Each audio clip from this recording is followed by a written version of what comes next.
प्रश्न आहे, शिक्षकाच्या पेशातून आपल्याला कसं काय वेळ मिळतो या सर्व कामांना?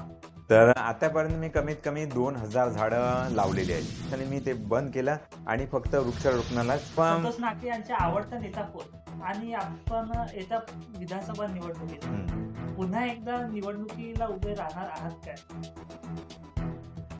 नमस्कार, मी सुमित ठाकरे आपल्या सर्वांच्या माझ्या महाराष्ट्र न्यूज मध्ये स्वागत करते. तर आज आपल्यासोबत बोलण्याकरिता उपस्थित आहे संतोष नाके सर. नाके सर, आपला माझ्या महाराष्ट्र न्यूज मध्ये स्वागत.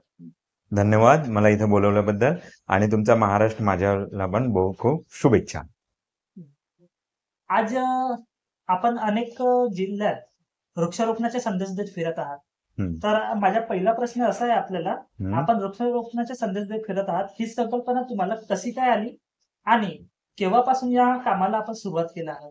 मला आपण पेपर वाचतो, पुस्तकं वाचतो, खूप सारे पुस्तकं असतात, तिथे खूप साऱ्या न्यूज असतात पर्यावरणाविषयी.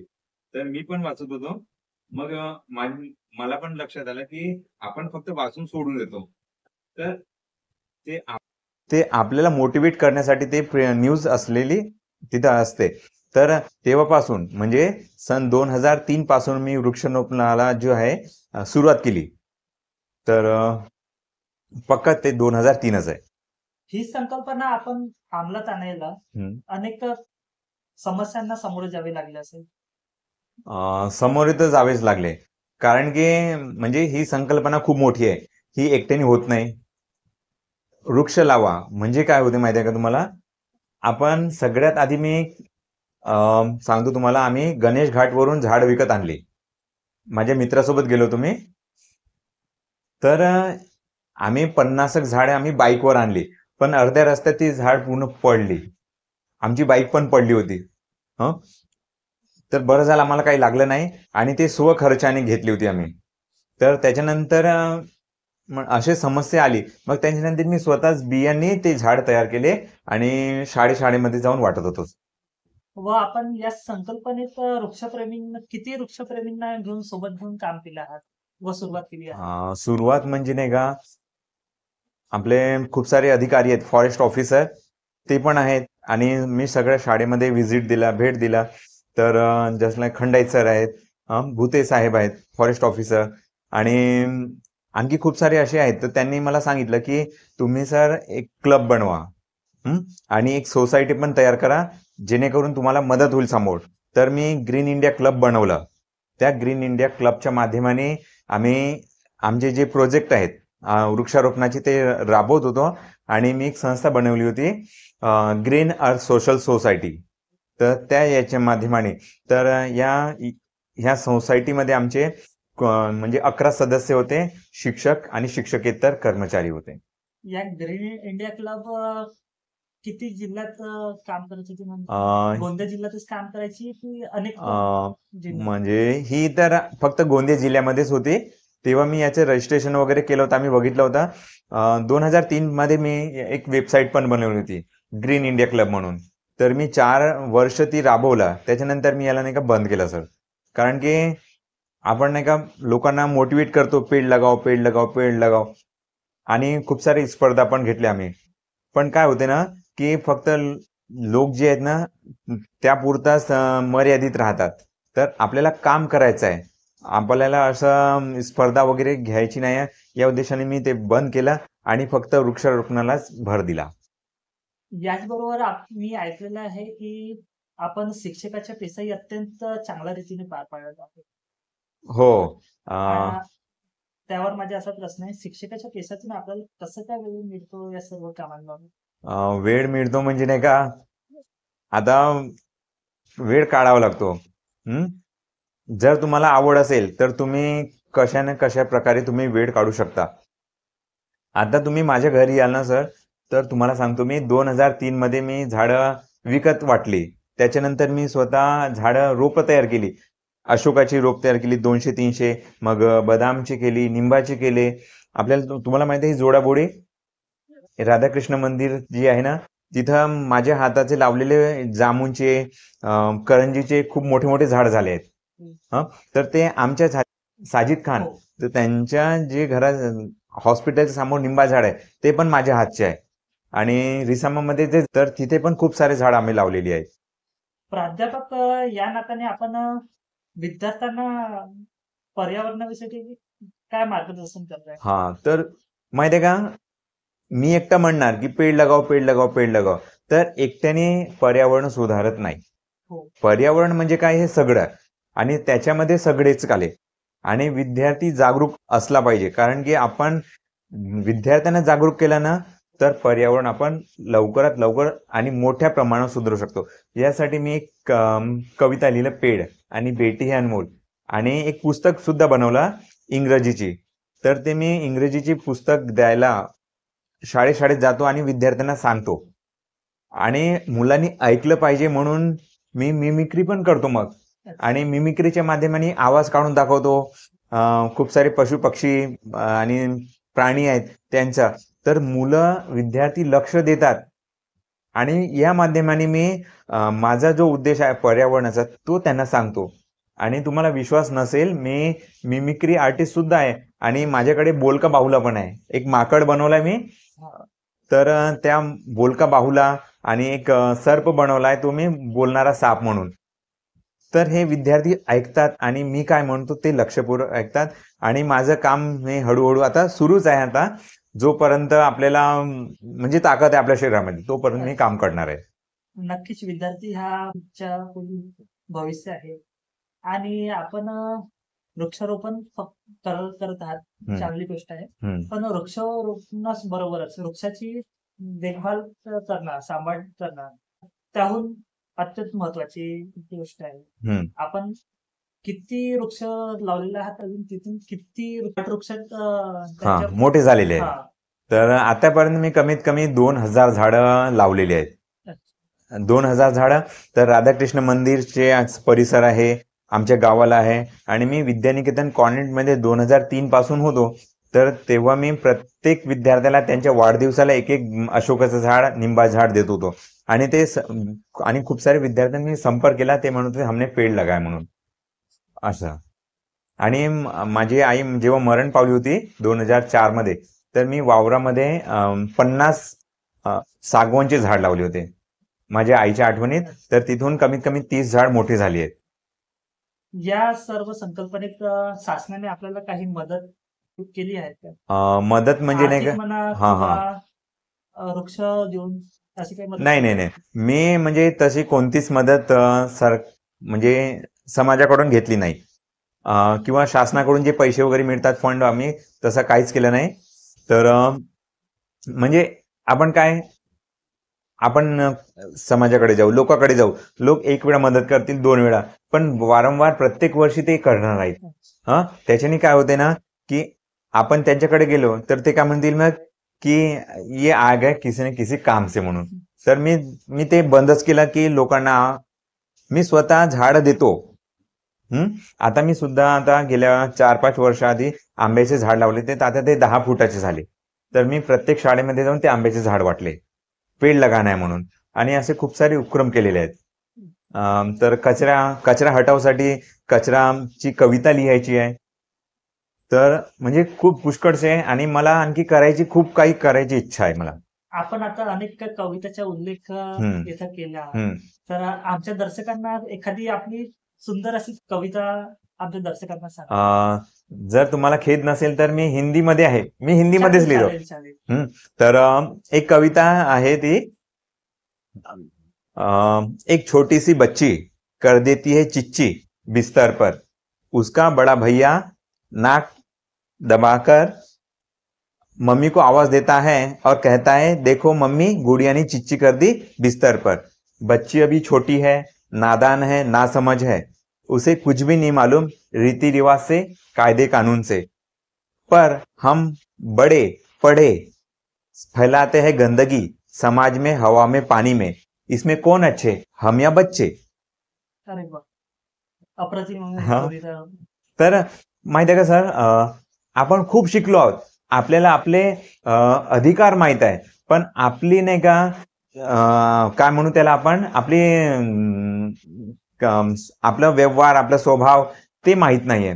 तर आपण जितके शिकलो, पण आपल्यापेक्षा लहान मुलं नाही का फार जाणीवपूर्वक कार्य करतात. तर आपण स्वतःच्या मनाने समाजसेवा केली पाहिजे वृक्षारोपणासाठी, पर्यावरणासाठी. आमच्या माहितीप्रमाणे संतोष नाके यांनी 2014ला विधानसभा निवडणूक लढवली होती. तर ती काय उद्देशाने लढवली होती?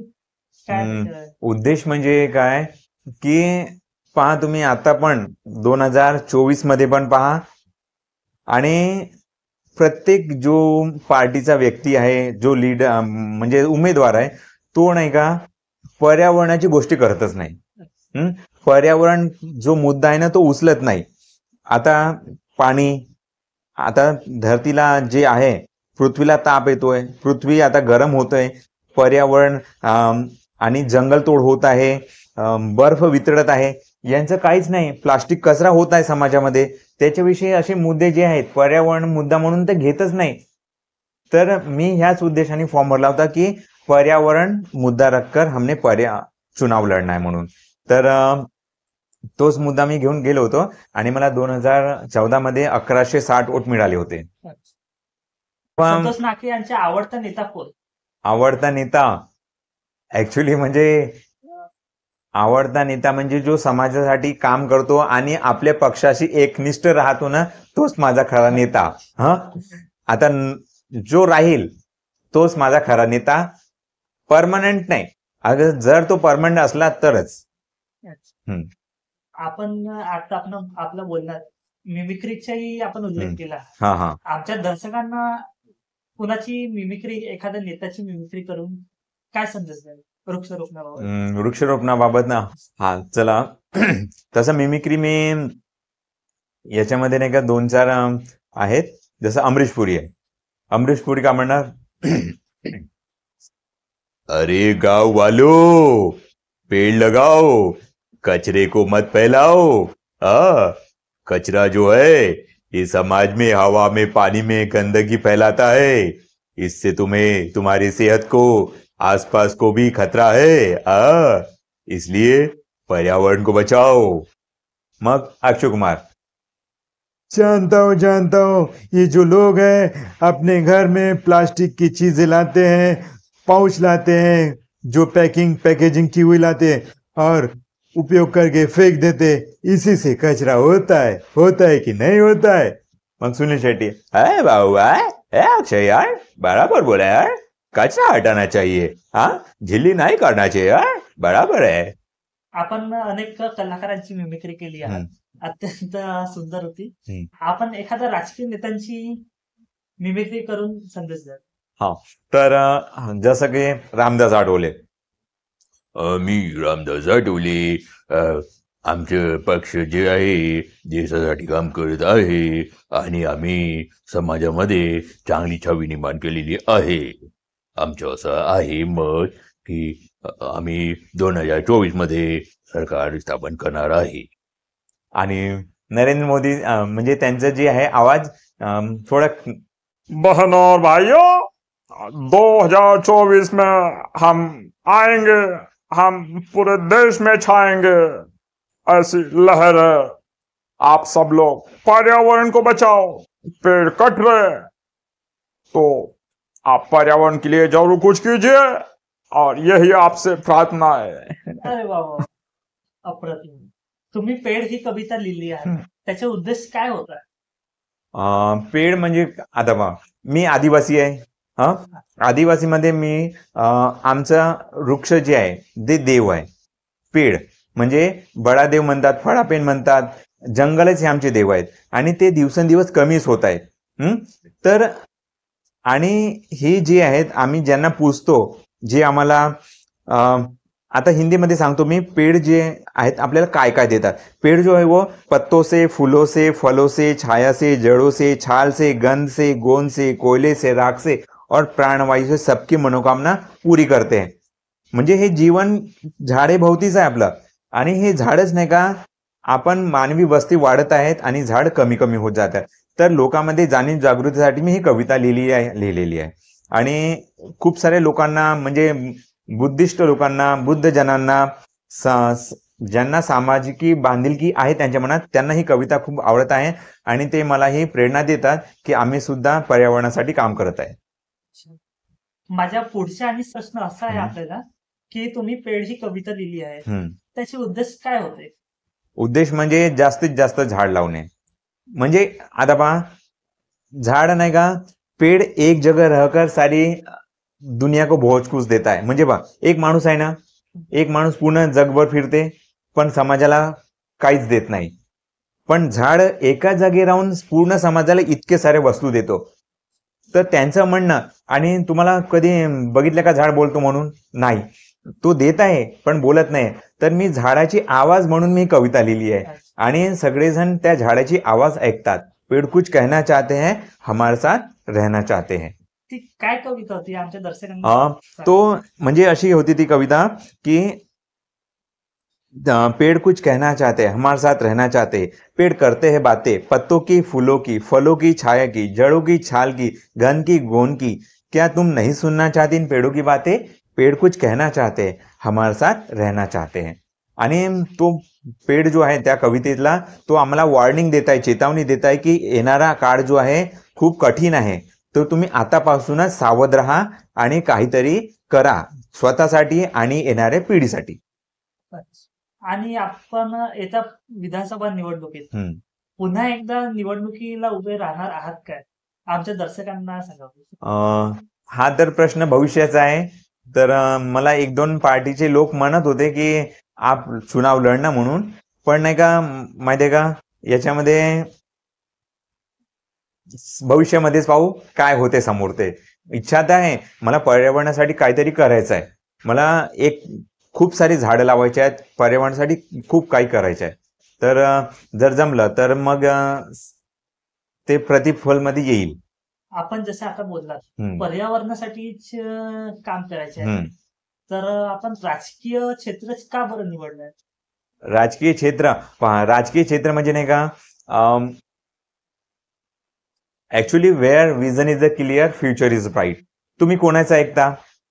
एक लीडरचे ऐकता. लीडर जो असतो ना तो तुम्हाला कुठेतरी नेतो. आणि या क्षेत्रामध्ये काय, आपल्याला पर्यावरण वाचवण्यासाठी आर्थिक सहायता पाहिजे. तर एक नेत्याजवळ खूप सारे डिपार्टमेंट असतात, तर खाती असतात, त्याच्यामध्ये खूप सारी. जर मला पर्यावरणाचं खातं मिळालं तर मी तो करीन आणि खूप सारं झाड लावेन. म्हणजे आपल्याला कोणाला काही मागावं नाही लागणार पैशासाठी किंवा कशासाठी पण. तर त्यांच्याकडे पॉवर असते. पॉवर असला ना तर खूप काही होऊ शकते. धन्यवाद नाके सर, आपण माझ्या महाराष्ट्राला बोला मुद्दाच्या या कार्यक्रमात आपण जोडलेला आहात. तर आपण सर्वांना विनंती आहे की माझ्या महाराष्ट्र नेटवर्क या युट्यूब चॅनलला सबस्क्राईब करावे आणि पुढील कार्यक्रमात भेटूया पुढील मुद्द्यासोबत.